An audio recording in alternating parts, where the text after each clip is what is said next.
Hi, this is Kristen again. Welcome back to the series on alcohol and alcohol problems.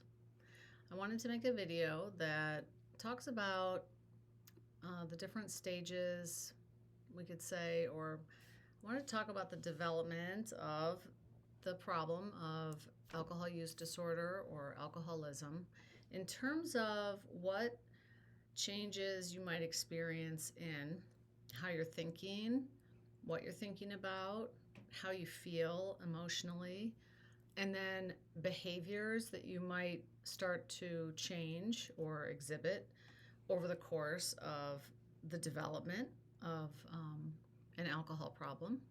Okay, so if you've been watching these videos, you know that I frame it like this, that alcohol progresses on a one-way road. Once you've gotten to any kind of point on this road, you can't really go back and start over here and take time to get back to here. It's not like that.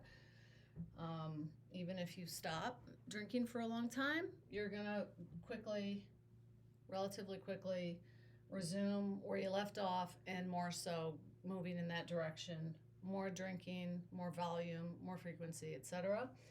And then there's a threshold somewhere for you of where your body becomes physically dependent, because up until that point it's more of a psychological and emotional thing, but changes are taking place, as we discussed in other videos, changes in the brain and body in systems over time, and then basically everything kind of just collapses, and then the body actually requires alcohol to maintain this equilibrium or homeostasis in health. But it's not health. Sorry. Not health, but maintaining life. We could say not dying, okay? All right, so this would be physical dependence then. Okay. Once you cross this threshold, you can't resume drinking at any point and maintain non-dependence, because, like mentioned in the prior video, the changes that have taken place are so kind of heavily locked in now.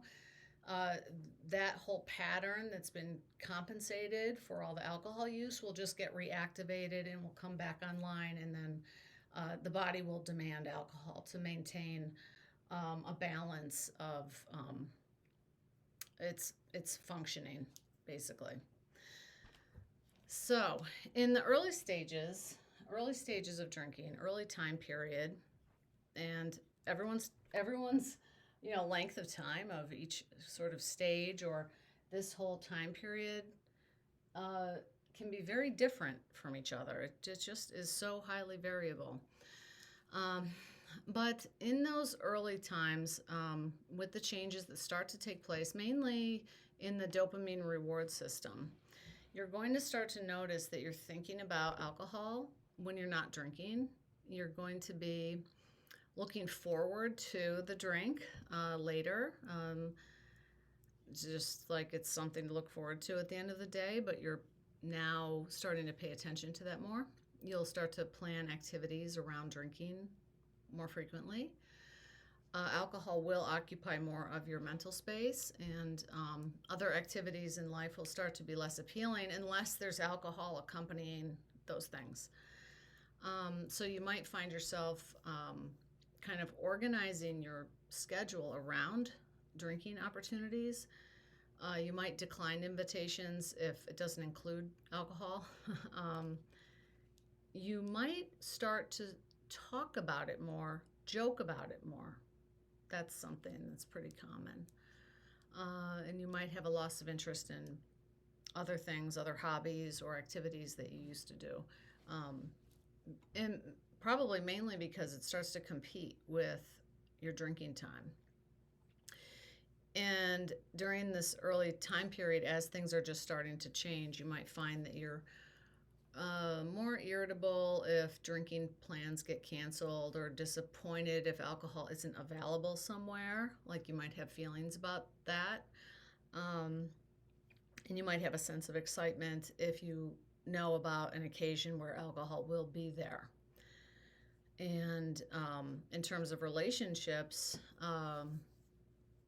it could be that at that stage people start to sense this difference where they see that you're prioritizing alcohol more so than before. Your friendships with people who don't drink might start to fade. You might hear the question from loved ones like, well, why do we always have to be drinking? Or, I don't always want to drink or go party or whatever. And over time, your whole identity becomes more like wrapped around drinking, basically. And sleep quality might start to decline because alcohol is, well, I might talk about this in another video, but alcohol ends up interrupting sleep in the middle of the night, actually, even though people do tell themselves that alcohol helps me get to sleep. It helps you get to sleep, but then there's that rebound effect that the body will do, which will, like we talked about in the last video, it's going to get you more activated in the middle of the night as the alcohol wears off. So then you're going to wake up and feel very alert or anxious, things like that. You might start to have the occasional hangover. You might start to gain some weight. You might spend more hours drinking, and then what that means is you're going to have to spend more time recovering, possibly, depending on how much you're drinking in the early stages of drinking. And then time with loved ones might get reduced over time. And then you're going to lose time in evenings, typically, because say if you go to work during the day, typically people aren't drinking at work, so then it's at night, but then once drinking starts, it's like that dominates the whole evening. So then if you add up those hours, and you think about it, what could I have done instead? What could I have worked on instead? What things did I put aside, projects or goals that I had that I didn't attend to because I was spending all these hours, all these nights of the week drinking? So it has real consequences, even early on, actually. Now, at this stage, you wouldn't yet be dependent. You'd still be over here somewhere. You wouldn't be physically dependent. And it would be, if you started to notice, like I said in other videos, that you're feeling emotionally attached and you know that you're prioritizing alcohol and you know that you're starting to feel like the idea of not drinking is terrible, that would be a good time to interrupt what you're doing. Maybe start talking to an alcohol abuse counselor, perhaps grab some books about the topic. If you're early on in this, but you still feel that you feel like you're heading into a problem based on the information I'm giving you, AA might not fit for you because the program was really developed for people who were over here. I don't know if that's widely understood, but that's my understanding of it. If I have that wrong, feel free to comment.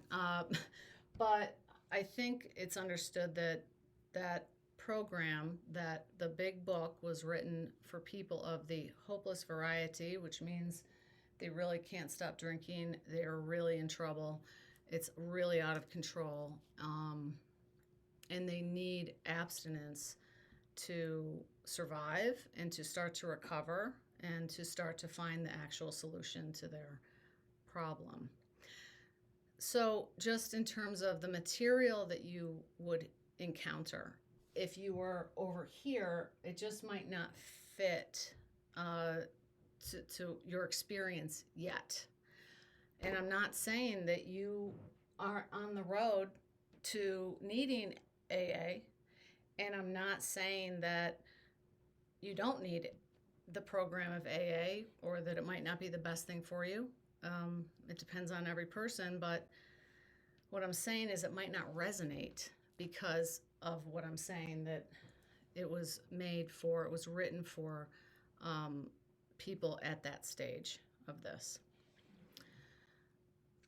And yes, so in this early stage where the reward system is starting to get hijacked, but you're not dependent yet physically, the reward system is still malleable. It's not like it's really, fallen apart and changed, rigidly.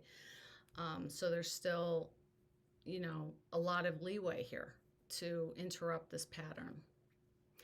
And at this stage, this is where people could spend 10 or 20 years kind of playing around in this arena because there aren't yet serious problems that get their attention.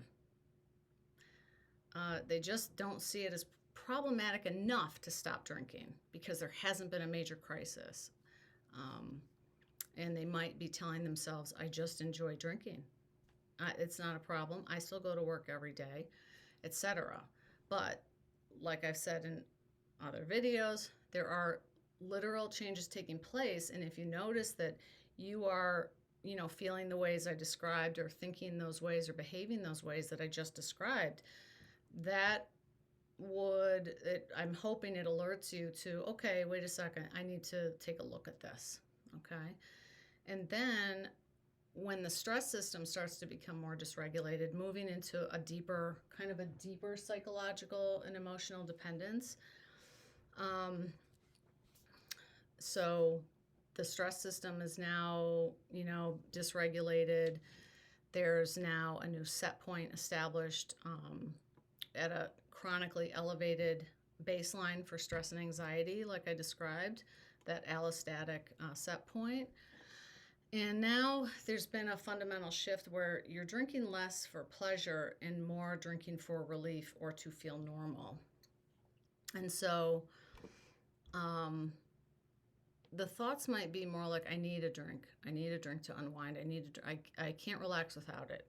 I feel anxious until I can drink. Drinking feels like relief from intolerable stress. Nothing else works to help me relax. There could be then also the constant awareness of, when can I drink? When, looking at the clock, counting down to drinking time. Obsessive thinking about alcohol, especially if it gets delayed. And sort of a sense of almost like desperation, like I just got to get through the next 2 hours and then I can drink. And then in terms of like how time starts to get used differently by this habit or this problem, you may find that you're starting to push when you start drinking earlier and earlier. And it starts to become a non-negotiable part of your daily routine. And just avoiding anything that would delay it. Kind of rushing to start drinking, rushing home or rushing to the bar, rushing to the store. And then this could be a time period where someone starts to do things like hiding alcohol. Because if people in their family have started to say things, and then, you become aware that they're starting to watch you, then you might start to now behave in ways where you're hiding alcohol so that you know that you have access to it secretly.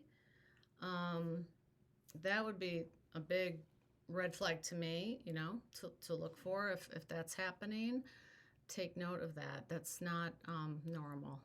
Okay. That means, you can see how, based on how I describe the changes that take place in the brain and body, that the idea of not having access to alcohol for whatever reason, like my wife doesn't like it, or my husband doesn't like it, or I don't want my kids to see me drinking because they've been complaining about it. Okay, so for whatever reason that you might think, I don't have access to alcohol, and it feels like a level of a threat that is intolerable, that could be explained by the changes I described in the video about tolerance, and also the video about the stress response and the dopamine response, and how these change over time. Okay? So, again, this isn't, and I will always say this isn't about judgment, feeling bad, feeling ashamed for if you're hiding your alcohol. You're hiding your alcohol for a very good reason. And the reason is really coming from what your body is doing physiologically, because it has adapted to the regular input of alcohol. Okay? So emotionally, there's going to be obviously more anxiety, more of a sense of being wound up, disproportionate stress responses. So everything feeling like either threatening or stressful or bad, but like with the volume really high. Everything feels harder. There could be a real negative view of all of life at this point too. A very negative slant to everything. Emotional flatness until you can drink, and then feeling normal only after you're able to drink. And so at work, performance might be declining. Again, negativity, making mistakes, being irritable with everyone at work, possibly leaving work early, possibly calling in sick, things like that. You might start to get those performance reviews that aren't that great. And then with relationships, the closer relationships, there might be all those problems really escalating at this point. A lot of arguments about how much you're drinking, how frequently. Your spouse or boyfriend, girlfriend, whatever, saying things to you like, I don't like when you drink, you're totally different when you drink. If you start hearing things like that, take it seriously, that's an indication that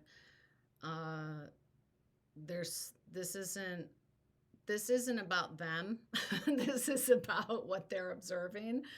And it might cause you to feel defensive, but it's just that the personality changes, when we drink a little bit too much, okay? So there could be a decline in intimacy because now those needs are kind of being fulfilled by alcohol for the most part, or and also the personality is getting disrupted. So everything in the relationships are getting disrupted. And if you know anything about the program of Al-Anon, alcoholism is considered to be a family disease. So anybody in a close proximity to the person with the problem is going to be affected by the problem. So need alcohol to fall asleep at this stage, typically. Life feels overwhelming. Self-care could be declining. You could be really not doing much to take care of yourself. Your appearance might start to not be as good as you used to keep it. Showering and just grooming and things like that. Everything feels like too much at this stage. So physical health starts to decline. Sleep is more severely disrupted. Digestive issues, chronic anxiety, appetite changes, looking tired. You may notice like your face changes a bit, if you've been drinking heavily for a bit. And I've seen that clear up quite remarkably with people. Their faces completely change after they get sober, and their eyes clear up, and it's quite magical. So mental health getting worse at this point, like I was saying, a lot of negativity, emotional volatility, difficulty managing stress at all. So some common things that might be in your head, like justification type of things, like I can't handle this without a drink, I just need to take the edge off.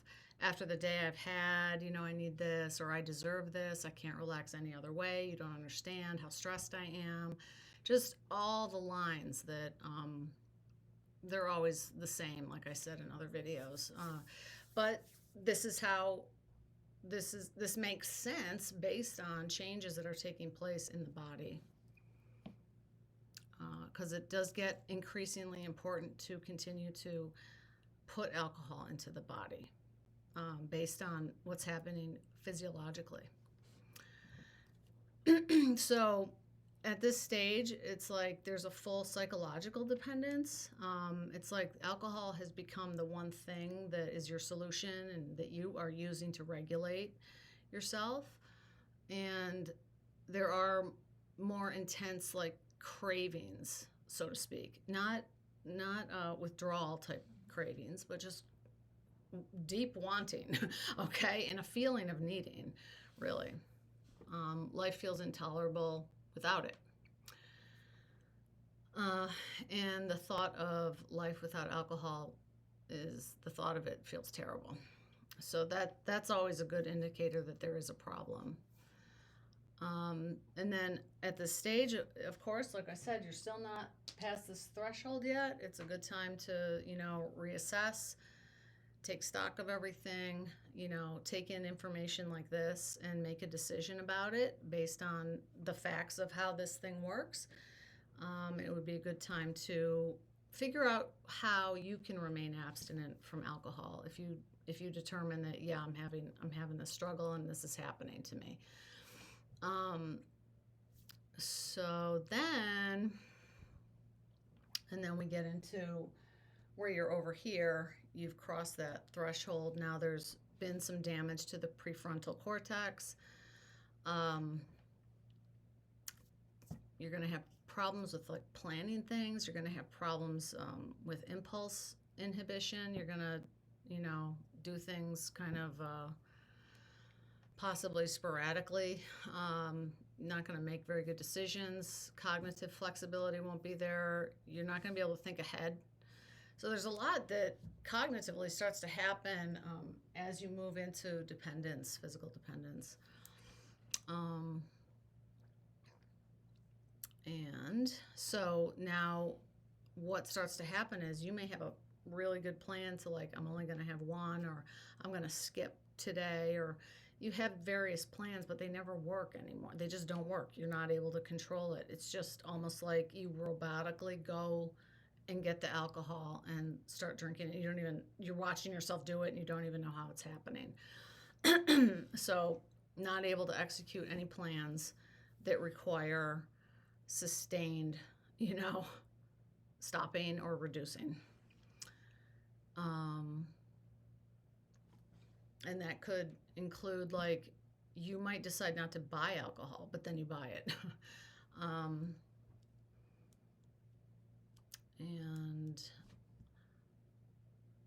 And then even though you may know what logically might happen that's really bad consequences later, but it's still not going to stop you. You won't be able to stop drinking at that point.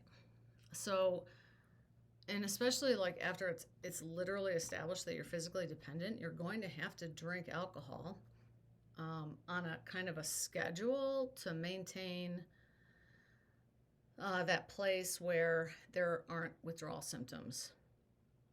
So here, it's like, a lot of times I've noticed people are physically dependent and their loved ones don't even realize it. They just don't understand it. And they're telling their partner or their loved one that they need to stop drinking. You have to stop drinking, and they try to get them to stop drinking. But once someone's physically dependent, it wouldn't even be smart to have them. They can't stop drinking at home anyway, or it's just not smart to do so because it could be dangerous.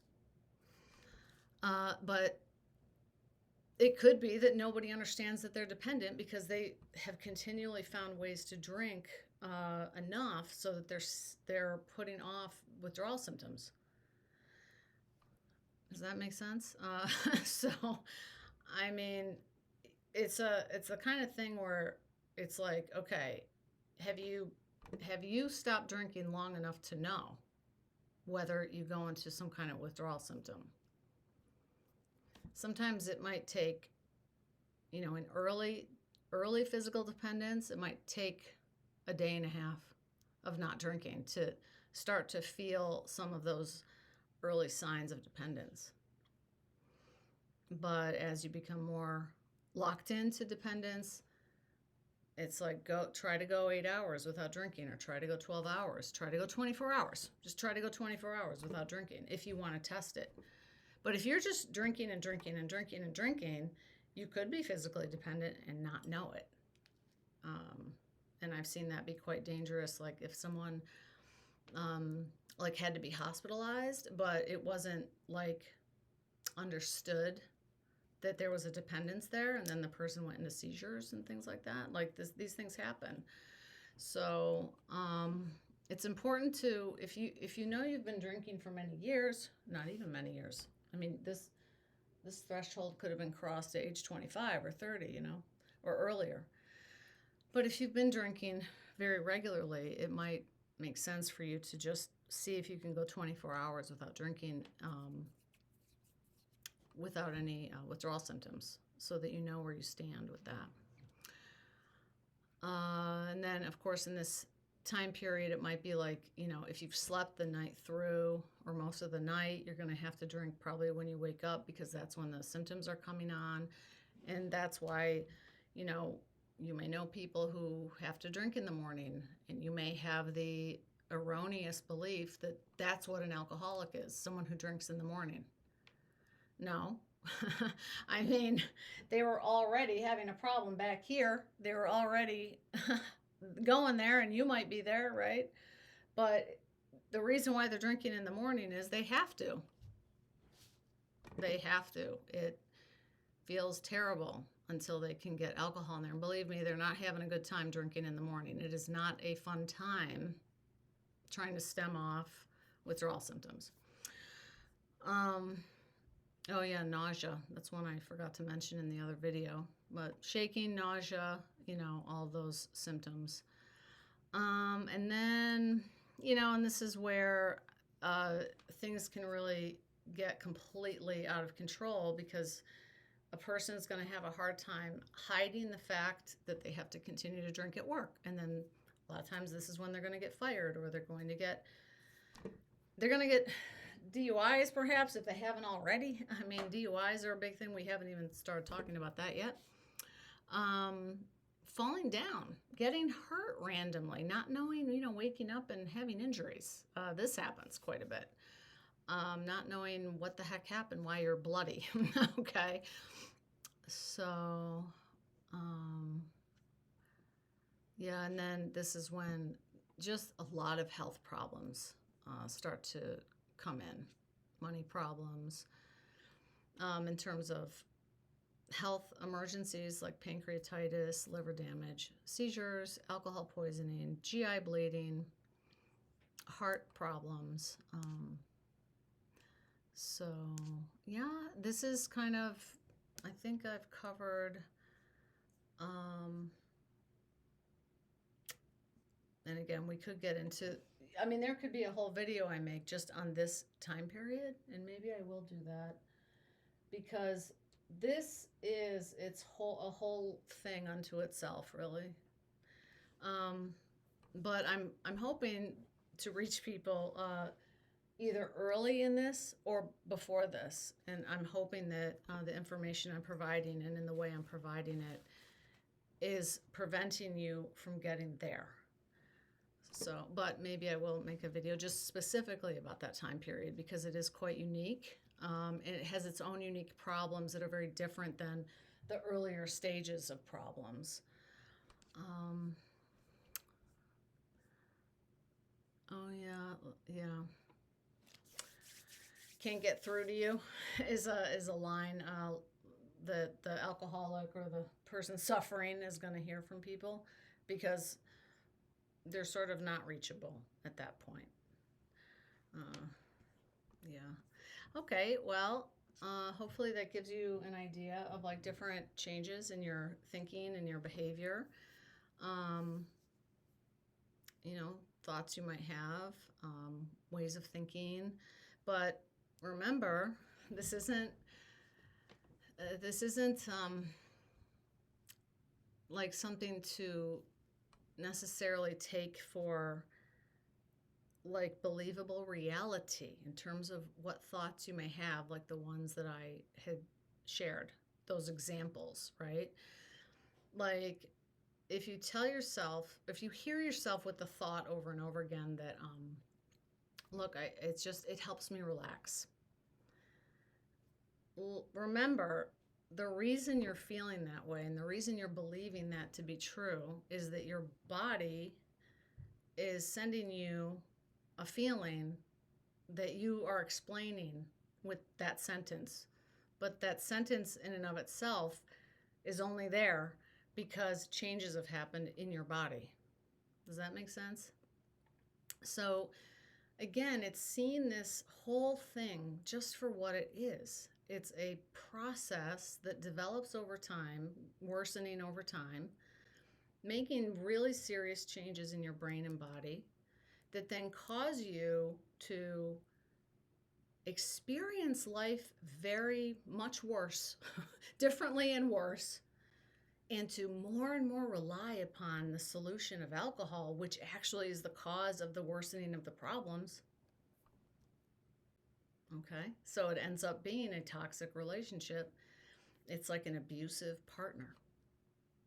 You're like, I need this person who I love so much, but the person's abusive to you.